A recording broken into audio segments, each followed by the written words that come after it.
Just about every decade, we go through a cycle in relation to the rights to Superman.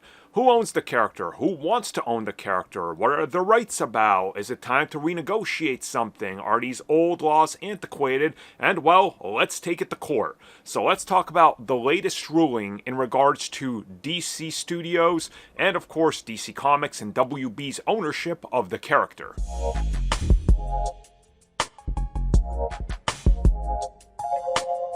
So as always, much of this stems from the estates that are left over from the creators of Superman.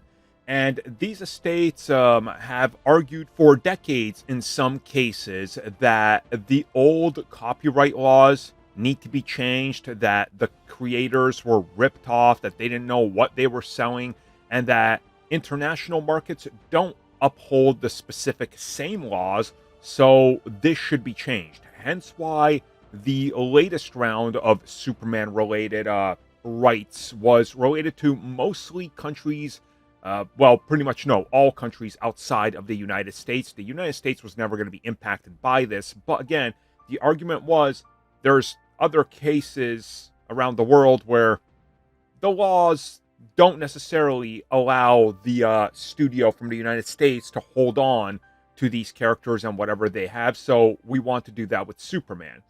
The long story short is, the judge has ruled in the favor of WB and DC Comics, which makes sense. Let's just be clear about that.